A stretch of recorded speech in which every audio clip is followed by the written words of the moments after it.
સૌ જ કોંગ્રેસ પરિવારના સન્માનનીય સાથીઓ, સાથી હિતેશભાઈ વોરા, રાજકોટના જિલ્લા કોંગ્રેસના પ્રમુખ શ્રી પૃથ્વીજભાઈ, મારી સાથેના પૂર્વ ધારાસભ્યની ચૂકેલા સાથી પૃથ્વીભાઈ મકવાણા, લલિતભાઈ વસોયા અને સમગ્ર સન્માનિત મંચ, આપ તમામ યુવાન મિત્રો, વડીલો અને ઉપલેટાવાસીઓ. હમણાં પાલભાઈએ પોતાના ભાષણમાં કેન્દ્ર સરકારના એક મંત્રીનો રેફરન્સ આપ્યો. કેન્દ્ર સરકારના મંત્રીએ એવો દાવો કર્યો કે આ સરકારમાં ખેડૂતોની આવક 8 ગણી વધી છે. આટલું જુઠ્ઠું તો નરેન્દ્રભાઈ બી નહીં બોલતા. એ તો વિષય નિષ્ણાત છે, તજજ્ઞ છે, પણ આવી શિક્ષણ તો નરેન્દ્રભાઈએ પણ નથી મારી. ભારત સરકારનો એક situational assessment survey for agriculture household, એટલે કે કૃષિ સાથે, ખેતી સાથે જોડાયેલા પરિવારોનો એક સર્વે થાય. લલિતભાઈનો નહીં, ભારત સરકાર કરે છે. અને ભારત સરકારના એ સર્વેમાં જોવા મળ્યું, નરેન્દ્રભાઈના પ્રધાનમંત્રી બન્યા પછીના સર્વેમાં એ જોવા મળ્યું કે આજની તારીખે એક ખેડૂતની આ દેશમાં, ભારત ભૂમિમાં ફક્ત ખેતીમાંથી થતી આવક એ રોજના ફક્ત 27 રૂપિયા છે. કેટલા? 27 રૂપિયા. અને આખા ખેડૂત પરિવારની આવક એ ફક્ત 10,218 રૂપિયા છે. 8 ગણી કરવાની વાત તો ભૂલી જાઓ. જે પ્રમાણે ખાતર, બિયારણ, જંતુનાશક અને એગ્રીકલ્ચરનું ઇનપુટ ખેતી કરવાની એક ચીજ વસ્તુ, ઓજાર સહિતમાં જે પ્રમાણેની પ્રચંડ મોંઘવારી વધી છે, ગુજરાત અને દેશના ખેડૂતોના છોતરા નીકળી ગયા છે, પથારી ફરી ગઈ છે. અને આ માણસો હળાહળ જૂઠ બોલે છે કે 8 ગણી આવક વધી છે. હજી તો પેલી એપ્સ્ટીન ફાઇલ્સની ચોરીઓ પકડાઈ છે અને એના કારણે એવી હલવારી માતા ગરબે રમે છે કે અમેરિકા જોડે ટ્રેડ ડીલ કરી. मैं देश नहीं झुकने दूंगा મિત્રો. સાષ્ટાંગ કરી નાખ્યા ડોનાલ્ડ ટ્રમ્પને, સાષ્ટાંગ. હવે શું થશે? એના કારણે ઉપલેટાના, ધોરાજીના, રાજકોટના, સૌરાષ્ટ્રના, ગુજરાતના અને ભારતના ખેડૂતોનો કપાસ નહીં ખરીદાય અને અમેરિકાના ખેડૂતોનો કપાસ ખરીદવામાં આવશે. જય શ્રી રામ. મારી દો પૂરેપૂરા બોજ ખેડૂતોના. દર વર્ષે આપણા વિશ્વગુરુ, વિશ્વ ચાપલુસ, એમણે દર વર્ષે 9 લાખ કરોડની ઉત્પાદનો અમેરિકા જોડેથી ખરીદવાની ગેરંટી આપી છે. એટલે કે ધોરાજીની બજારને, રાજકોટની બજારને, સૌરાષ્ટ્ર, ગુજરાત અને દેશના લોકોને આપણી સરકારને જરૂરિયાત છે કે નથી? અમેરિકા જોડેથી લગભગ 9 થી 10 લાખ કરોડની અસ્કાયામતો આપણે ખરીદવાની, ભલે આપણા ગાભા નીકળી જાય. અને આ બધું શેના માટે?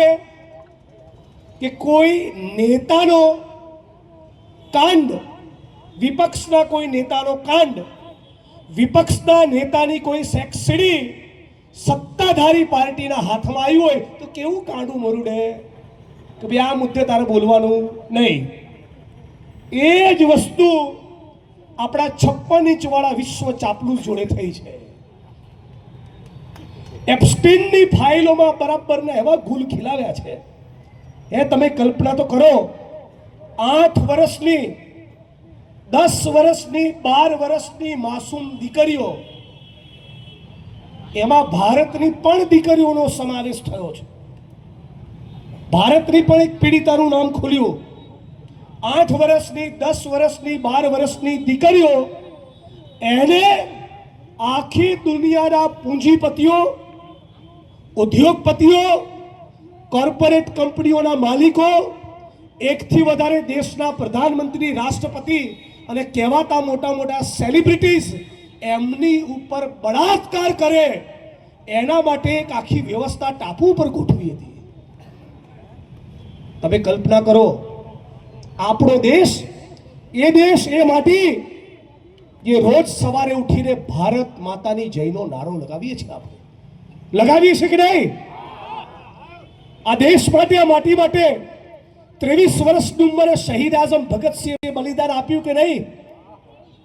ચંદ્રશેખર આઝાદ, રામપ્રસાદ બિસ્મિલ, અશફાકુલ્લા ખાન, ભગતસિંહ, સુખદેવ, રાજગુરુ, આવા અનેક લોકોએ બલિદાન આપ્યું આ દેશની માટી માટે, ભારત માતા માટે. વંદે માતરમ બોલતા બોલતા, હસતા હસતા દેશની આઝાદીની ચળવળમાં અનેક કોંગ્રેસના સિપાહીઓએ છાતી પર ગોળીને પીઠ પર દંડા ખાધા અને આ દેશ અંગ્રેજોની ગુલામીમાંથી મુક્ત થયો. આ ભારત માતા કી જય બોલનારો આપણો દેશ, એ તમને બધાને વિનંતી કરું છું કે સવાલ પૂછો કે નરેન્દ્રભાઈ, એવું કયું ગણિત કામ કરતું હતું, એવી તમારી કઈ ચોરી હતી, એવા કયા તમે કાળા કામ કર્યા કે એપ્સ્ટીનની ફાઇલોમાં તમારું નામ આવ્યું છે?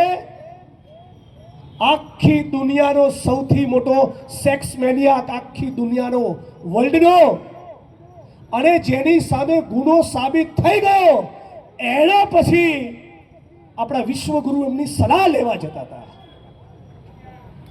ભારતના નહીં, દુનિયાના સૌથી મોટા બળાત્કારીની સલાહ એ નરેન્દ્ર દામોદર દાસ મોદી લેવા જતા હતા.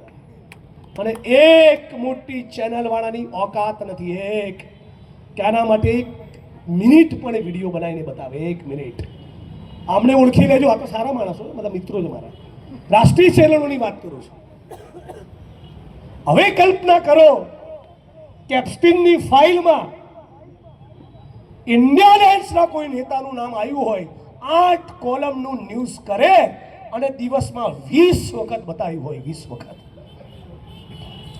આજે હમણાં જ ન્યૂઝ આવ્યા, ગોવાના સોહમ નાયક નામના ભારતીય જનતા પાર્ટીના એક કાઉન્સિલરના ચિરંજીવી શું કરતા ઝડપાયા?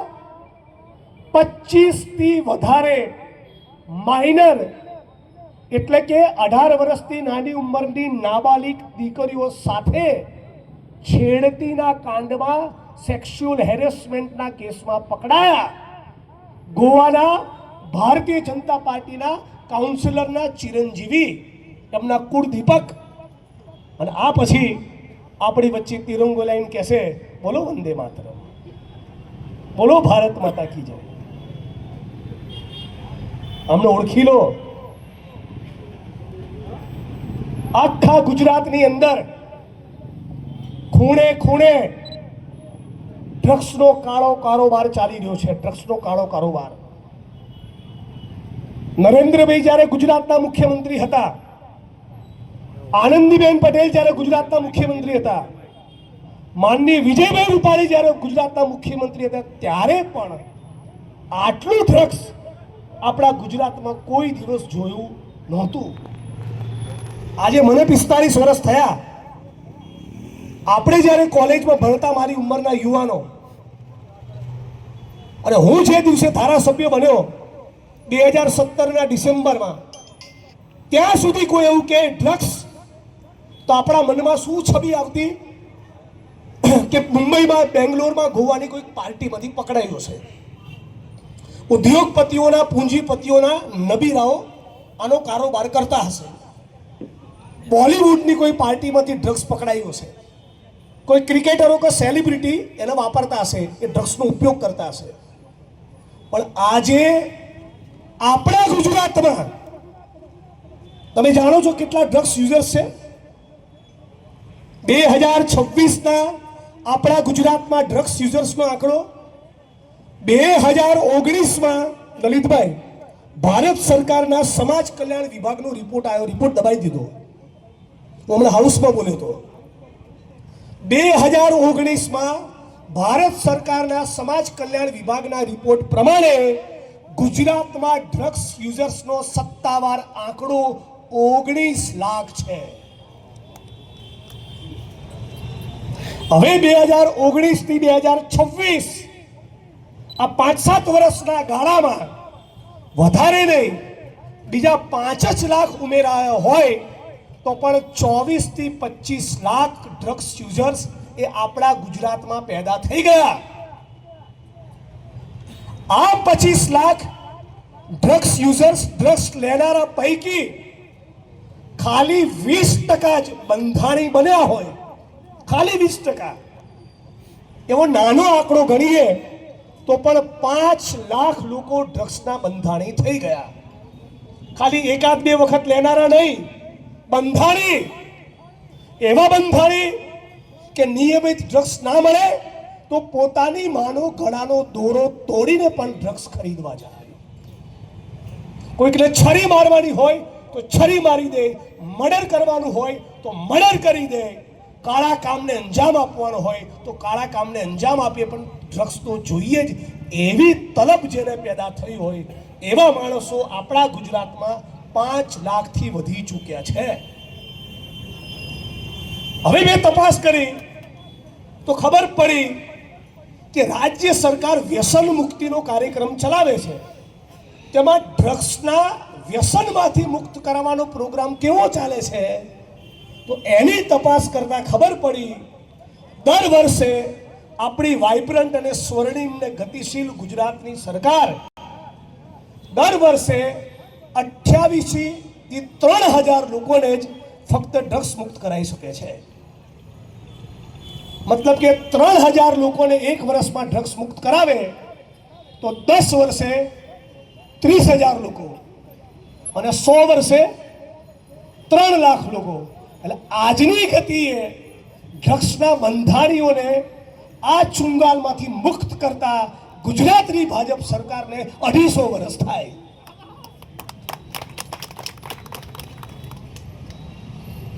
અને જે મંત્રીઓ અને આઈએસ આઈપીએસ અધિકારીઓ આ પાપના, આ ષડયંત્રના, સાજિશના ભાગીદારો છે ને, આ ઉપલેટાની ધરતી આજની તારીખ અને સમય નોંધી રાખે, એમના દીકરા દીકરીઓના ઘરમાં પણ ડ્રગ્સ ગુસ્સે લખી નાખે. ઉચ્ચ આઈપીએસ અધિકારીઓએ લંડનમાં, ઓસ્ટ્રેલિયામાં, અમેરિકામાં પોતાના ફેમિલી માટે શોપિંગ કરવા જવાનું અને આપણી બહેન દીકરીઓ, માતાઓને દારૂ અને ડ્રગ્સની ચુંગાલમાં ફસાઈને એમને વિધવા કરવાની. અને પછી સ્ટેટ મોનિટરિંગ સેલની રેડ પડે એટલે આમના જેવા કોન્સ્ટેબલ, પીએસઆઈ, પીઆઈને સસ્પેન્ડ કરવાના અને એસપી ને આઈજી કે 500 કરોડ બનાયા અને 1500 કરોડ બનાયા અને 2,500 કરોડ બનાયા. મલાઈ ચાટવાની વાત આવે ત્યારે કોણ કમાય? એસપી અને આઈજી. વિકેટ પાડવાની વાત આવે એટલે કોની વિકેટ પડે? કોન્સ્ટેબલ, હેડ કોન્સ્ટેબલ, પીએસઆઈ અને પીઆઈ. અને ગચગચાઈને બોલું આ એસપી સામે એટલે કે જિગ્નેશભાઈની ભાષા નથી સારી, મારી ભાષાની ચિંતા કરવાના બદલે આ બાંગરવાની કરતૂતોની ચિંતા કરો. આટલા કેમેરાની સામે કહું છું અને જવાબદારી પૂર્વક કહું છું, ગઈકાલે રાજ્યના મુખ્યમંત્રીને મેં પત્ર લખીને એવું કીધું. શું લખ્યું મેં પત્રમાં? આ ઉપલેટાની બજાર સાંભળે અને ઉપલેટાના ઘરે ઘર સુધી મેસેજ પહોંચાડે. આ વડગામના ધારાસભ્યએ ગુજરાતના મુખ્યમંત્રીને પત્ર લખીને એમ કીધું કે રાજકોટની ક્રાઇમ બ્રાન્ચમાં એક આરોપીને બીજા આરોપી સાથે મુખ મૈથુન કરાવવામાં આવે છે, ગુના મૈથુન કરાવવામાં આવે છે. આટલી નીચ તમારી હરકતો છે. કોળી પટેલ સમાજના એક પત્રકારે મને કહ્યું, 3 દિવસ પહેલા રાજકોટ સિવિલ હોસ્પિટલમાં મુલાકાત માટે ગયો તો ટીમ સાથે. એમણે કહ્યું કે એક બિલ્ડરના કહેવાથી, એક બિલ્ડરના ઇશારે રાજકોટ ક્રાઇમ બ્રાન્ચના ડીસીપી જગદીશ બાંગરવાએ મને ઊંધો લટકાવીને 4 કલાક સુધી માર્યો, મારો પગ તોડી નાખ્યો અને મારા ગુદા માર્ગમાં પિચકારીથી પેટ્રોલ ભરી નાખ્યું. આમની વિકૃતિની કલ્પના તો કરો. એ સવાલ થાય કે તમને આ સંસ્કાર મળ્યા છે તમારા પરિવારમાંથી? અને હજી તો તમને કહું, વનરાજ, મયુર, નગીન, આવા બધા ક્રાઇમ બ્રાન્ચના તોડબાજો અને એમના તોડની રકમો સાથેનું લિસ્ટ જાહેર કરવાનો છું. આવો બેટા, આવો તમે. હમણાં જ નહીં મારવાના એક મેટરમાં વનવર રાજ નામના કોઈ ફોલ્ડરે 4.5 લાખ રૂપિયા લીધા. તમને કલ્પના કરો આપણા ગુજરાતમાં શું ચાલી રહ્યું છે. એક કોળી પટેલ સમાજના યુવાનના ગુદામાં એક આઈપીએસ અધિકારીની સામે એવો આરોપ કે એના ગુદા માર્ગમાં પેટ્રોલ ભરી દીધું પિચકારી મારીને, અને પણ 2 વખત. અને એનાથી પણ ખતરનાક વસ્તુ ગઈકાલ રાત્રે મને એક માણસે ફોન કરીને જણાવી. એનો ખુલાસો આવનારા દિવસમાં કરીશ. પણ આ મંચ ઉપરથી માનનીય ઋત્વિકભાઈની ઉપસ્થિતિમાં એટલું કહેવા માંગુ છું કે સમગ્ર ગુજરાતના ન્યાય અને બંધારણમાં માનનારા લોકો એક થઈ જાઓ, અને જ્યાં સુધી આ આઈપીએસ અધિકારીને જેલના સળિયા પાછળ ના મોકલીએ ને ત્યાં સુધી આપણી મુહિમ અને આપણું આંદોલન રોકાવું ના જોઈએ.